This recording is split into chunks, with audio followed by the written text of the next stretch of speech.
OSA patients, and then we produce the paper. And then assessment score, like once we do the test, we assess, we put across where is the obstruction. So both we call it as whether at the level of velum means palate, then oropharynx or tongue base or epiglottis. Then degree of obstruction, whether it is 40%, 50%, 75%, like that. Then what type of collapse? Anteroposterior collapse, that is the palate is going and touching the posterior pharyngeal wall, or lateral collapse, that is the lateral wall is coming like this and touching, or circumferential, that is the entire oropharynx, both the lateral collapse and anteroposterior collapse happens.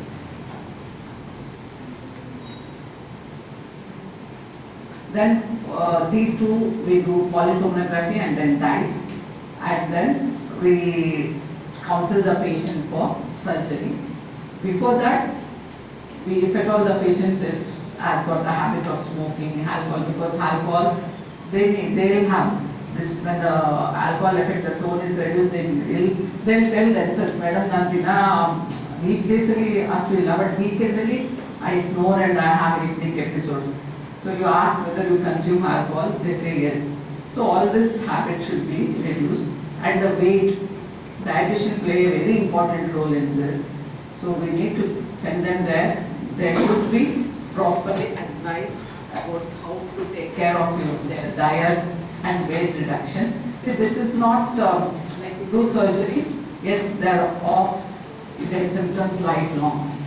We need to do the lifestyle modification for these patients, which can be done with the proper counseling.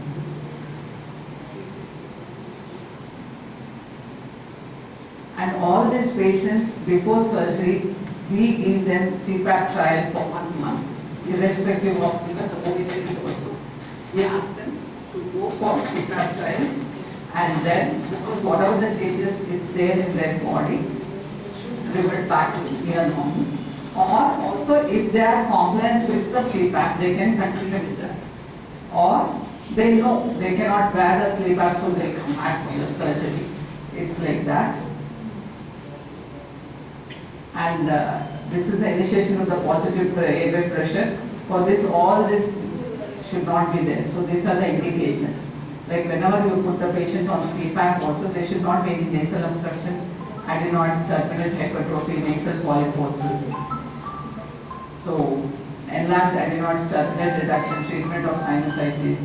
And our aim of surgical treatment is, see, any surgery or any modality of treatment, the patient will have to come in. The patient will be cured of whatever the ailment they have, to decrease AHI and oxygen desaturation, to improve quality of life, to reduce mortality and to reduce morbidity.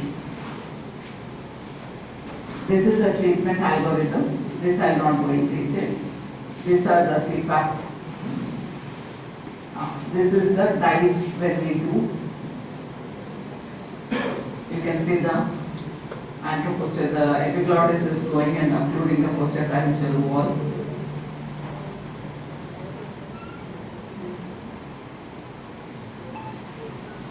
So the same indications, contraindications, unstable cardiovascular disease, morbid obesity. If they are more than 40 BMI, will not do. It's even more than 35. Better to reduce the weight, and then the other surgeries are there. The other surgery is only the bariatric surgery, which can give relief to their symptoms. And always, this is not the surgery of one level. Usually, we combine surgeries, multiple levels, like turbinate reduction or septal corrections, then palatal correction. Above this, two we do.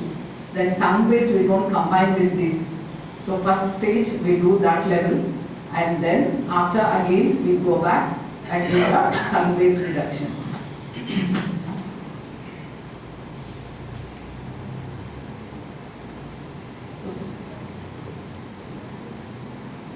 We have many types of palatal surgeries. I just, this is, you can see, circumferential collapse is happening. both lateral as well as anteroposterior.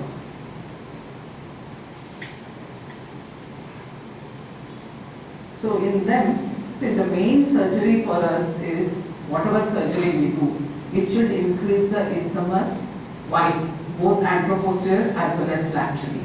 So how to do is, the main culprit here is the salpingopharyngeus muscle, which we depend on. So what we do is, salpingopharyngeus muscle, we cut the lower end and then we take it above and suture it, that is suspend the muscle to the pterygomandibular raphe which is there next to the maxillary tuberosity. So that when it is pulled above and laterally, our airway opens up anteroposteriorly as well as laterally. So this is expansion sphincter pharyngoplasty. So this is how we do. And for all this, tonsillectomy is the first stage, and then we proceed with this. So this is the palatopharyngeus muscle lower end. This is how the palate looks like at the end of your surgery. And uvula is not the undisturbed here. Only base of uvula we cauterize so that it shrinks and it's pulled anteriorly. Can make out here.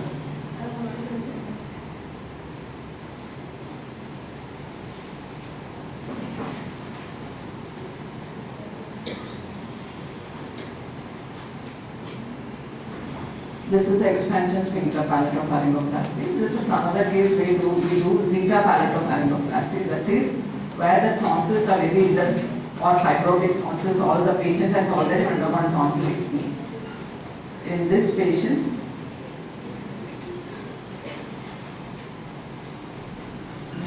this part of the mucosa we sacrifice.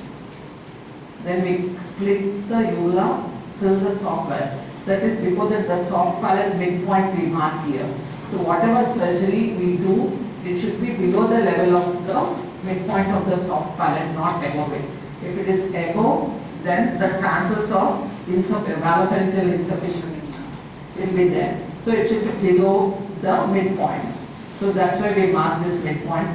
This is the hard palate, this is the base of the uvula, midpoint below it. We take away the mucosa, make it raw, that's all. Then open it in the center. We are opening it in center. And this will go and we stitch here laterally.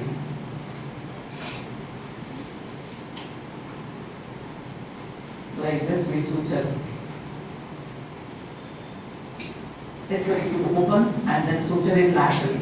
Anything, see, previously many of like 2 decades back, they were doing UP3, but there it was not like this. So whatever the UP3 they were doing, it used to give us a Gothic palate. That is, it was like a tube like this.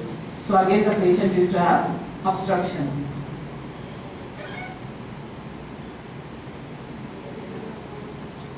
Huge tonsils you are seeing, and again this is the circumferential collapse.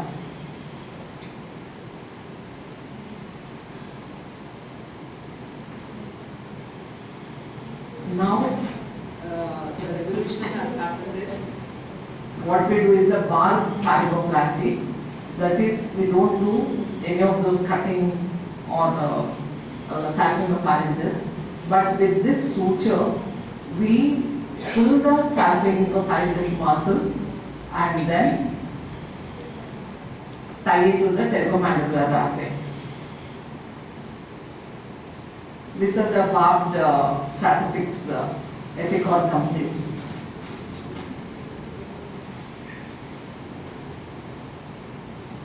Previous. So I think 2 more we take. It's just like bundling, but this bundling should be proper at specific sites.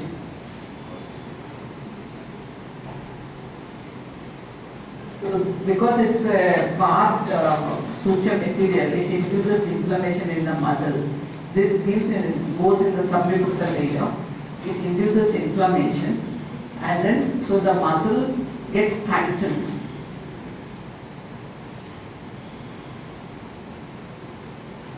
and the direction of suturing differs in only primary snorers, but if it is apnea is there, this is how it's done. But tonsillectomy, the primary stage is the same in both.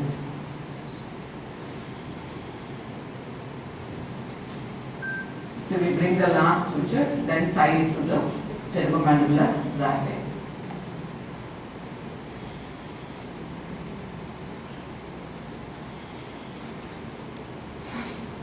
This is at the level of the hypopharynx. You can see the epiglottis is collapsing as well as lateral collapse is there. So here what we do is we go externally, thyroid cartilage and the iod, thyroid approximation, thyroidopexy we do. We pass two sutures. See, we encircle the iod from the upper border of the thyroid, and then we approximate. The main thing is the genioglossus muscle is the main culprit here, which is there at the tongue base. So you want to pull the genioglossus muscle anteriorly. So you approximate the iod to the thyroid. So your genioglossus, at least 1 millimeter of your airway opens. If it is 1 millimeter, usually when you take in a 3D picture, it is cubical, that is 3 millimeter increase in airway happens in all directions.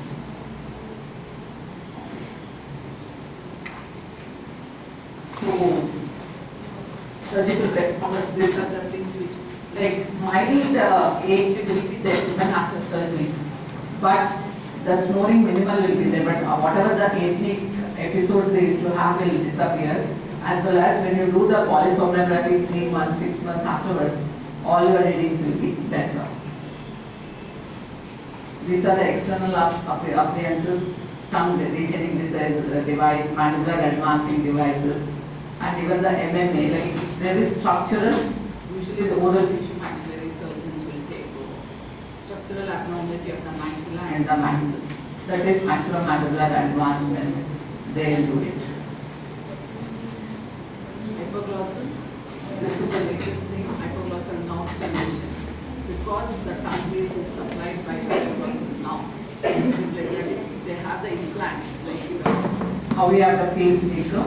So they implant on the chest, so the electrodes will be buried in the, like it will be near the hypoglossal nerve. So whenever the patient at night goes for, like suddenly doses eating episodes, it gets stimulated, and the muscle will be stimulated and the tone begins and they start breathing.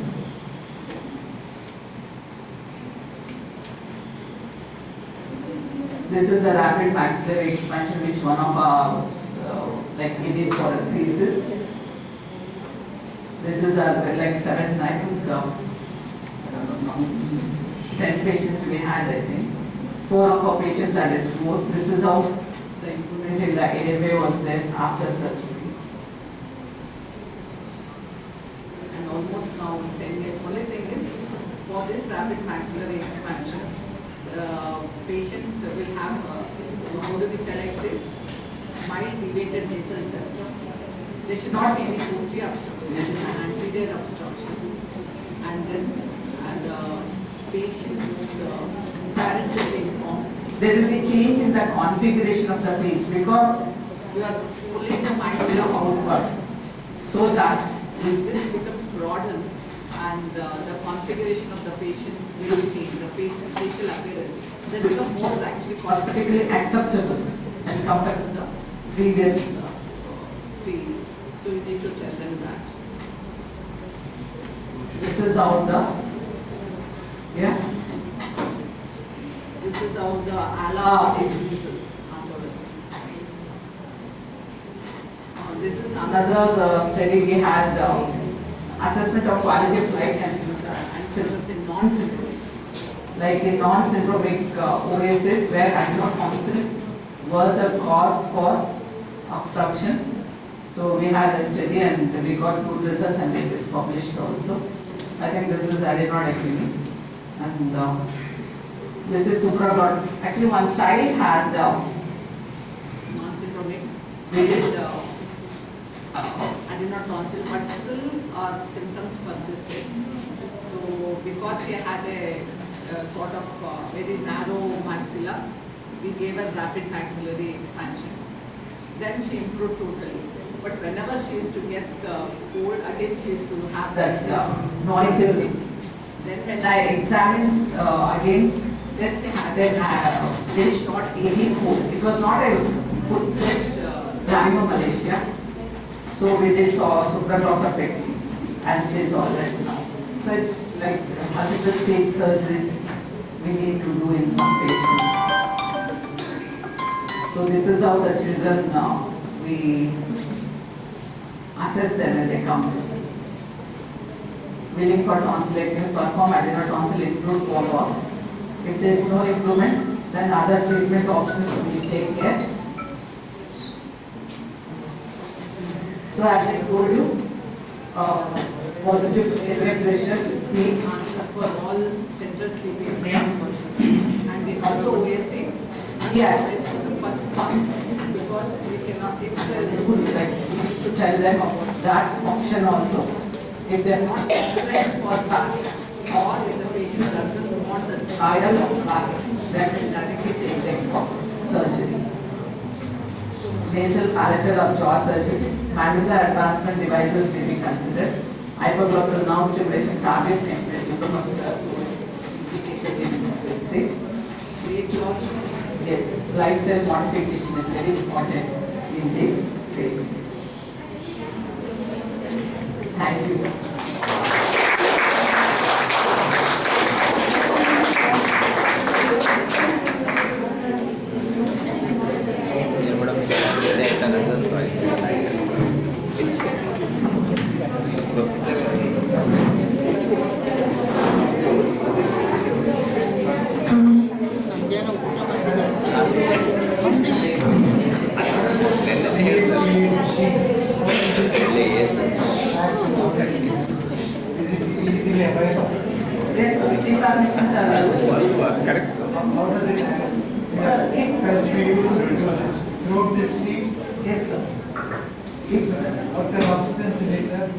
No oxygen cylinder unless until they have other lung problems.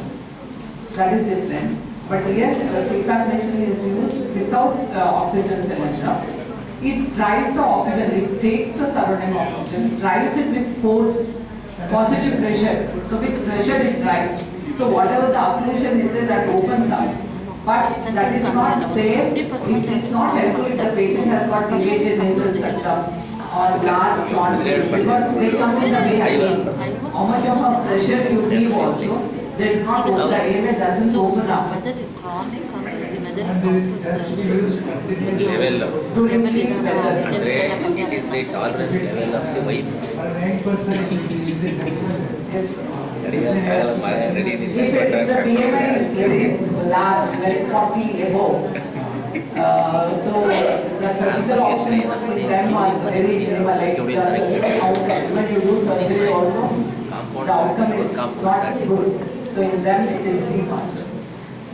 We use CPAP also in many cases. And they buy also, the machines are other, utilities are there, respironics are there. So these more comes with respironics, they are about 60-70%. Or you want to give trial, usually we give trial for 1 month, they are available for 10. It's a mask, sir. That's a pressure mask is there. It's not really. The mask cost around 3,500. A good one. So with that we give a trial for 1 month. The patient has to be compliant with that.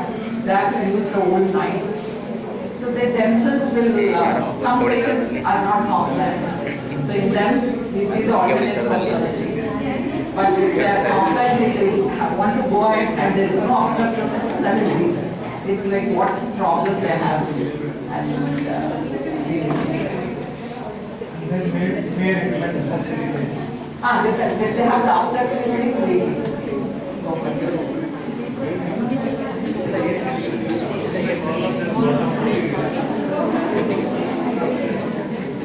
So they were silent sleepers, not snorers. No,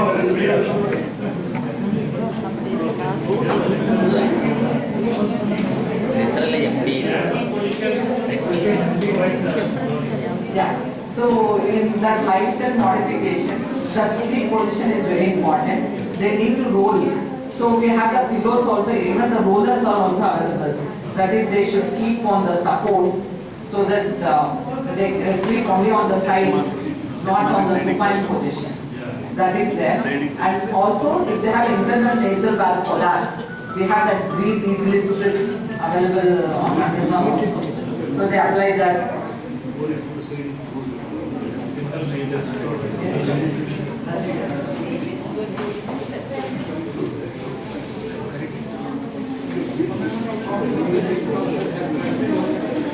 Sir, proper, usually we don't advise it this condition. See, I think but that is mainly the proper position is advised only if they have lung problem or other things.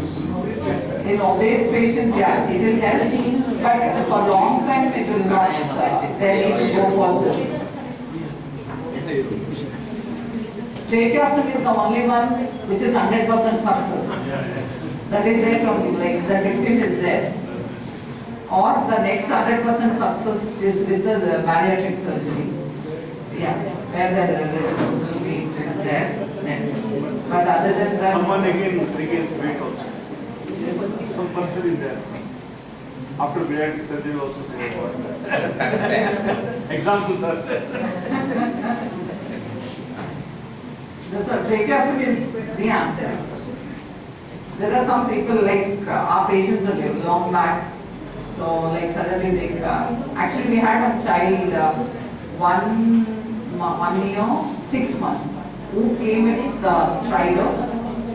They intubated the child. Nothing was abnormal except for the huge adenoids. And they extubate, again the child went for stridor. So, and all the counts were minimally raised, not very infective also. Treated with 1 week of antibiotic didn't improve. Then we have to do like sort of emergency adenoidectomy, whatever we call it. Then afterwards the child was extubated and sent home. So, but in Western countries we have many, more of these adenoid enlargement because their diet is very rich in carbohydrates. This side where our diet is not so rich, so. This adult voice untreated, have you any literature that shows that they can become really bad and then Yes, sir. The sudden deaths. not for keeping it, I don't know. How bad can they be? Is it life threatening? Yes, sudden death is one of obesity is the cause for sudden death because of obesity. We have literature. Yes, yes. And you reduce the weight, your OSA comes down, all your uncontrolled diabetes, uncontrolled hypertension, it will come under control. That is it. Surgery. Bariatric surgery is an answer. Metabolic surgery surgery. Because all your metabolic problems they get solved. Hypertension comes to diabetes.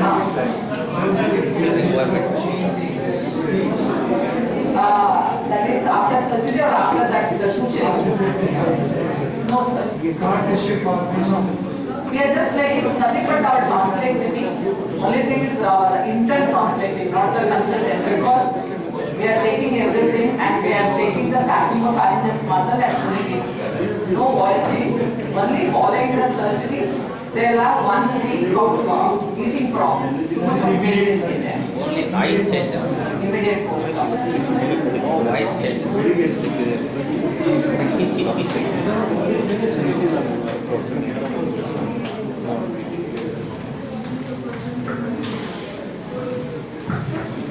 Thanks, madam, for the excellent presentation.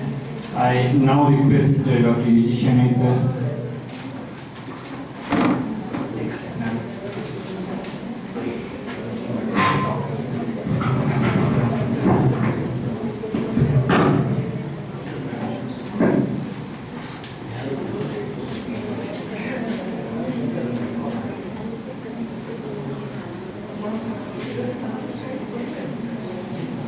Well, think I came to know about Madam, postgraduate, it was my relative, in was common. Because I was finding it very difficult for newborns, because I am breathing troubles. This kind of noisy breathing. Every child would go to so many periods, come back to us and say this has got noisy breathing. Usually it is a common thing, it is a laryngomalacia that gets over after 6 or 7 years. But I know that there are other causes also, like laryngeal stenosis or laryngeal polyps. These are the other causes which are not diagnosed unless it will go to ENT. That's why I started. Srinivas Kamat told me that Madam is doing that, and I started sending cases. I remember one child had a laryngeal polyp, which was removed. I think baby became alright, they never came back to us. Many times when they became alright, they don't come to us. So I think monthly at least 4 or 5 cases I keep on sending up. And one thing about Madam is anytime I ring her, she responds and she sends it whenever there is cases will send me, and then she will give the feedback. That's good about it, because many times we have a specialist, by referring them only we know. Because I got a recently a case, 3-year child with the gynecomastia and bleeding per vagina. Previously we never had endocrinologist. I have an endocrinologist now who is Bharathi. I sent it. It's a precautions property. And then she started on some drug which is 15,000. They are all the way from Pur.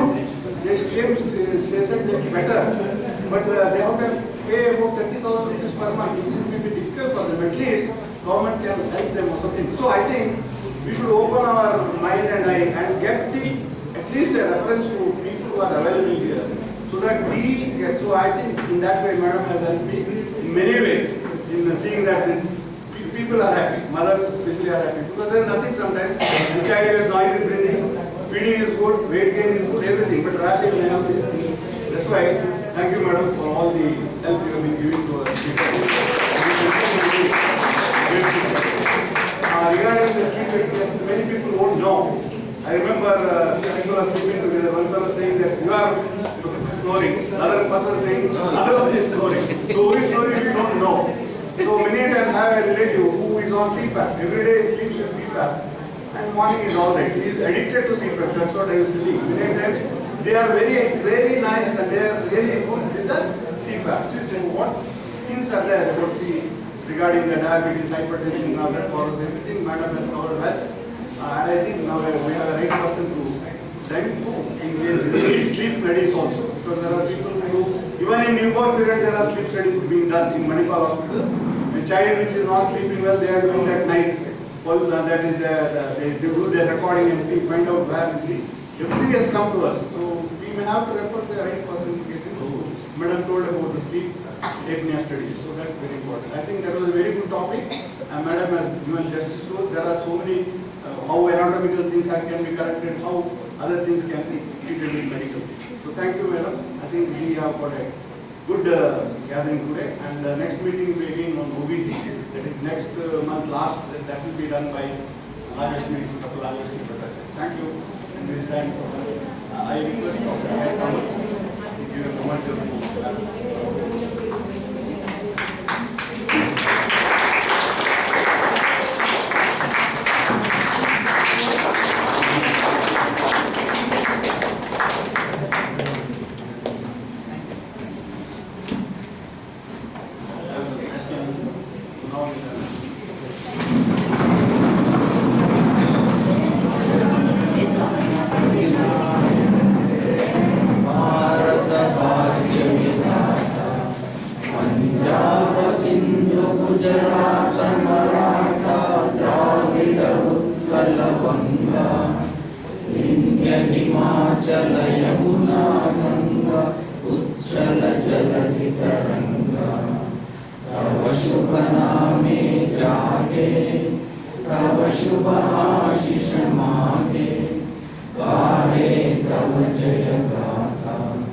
Jana Gana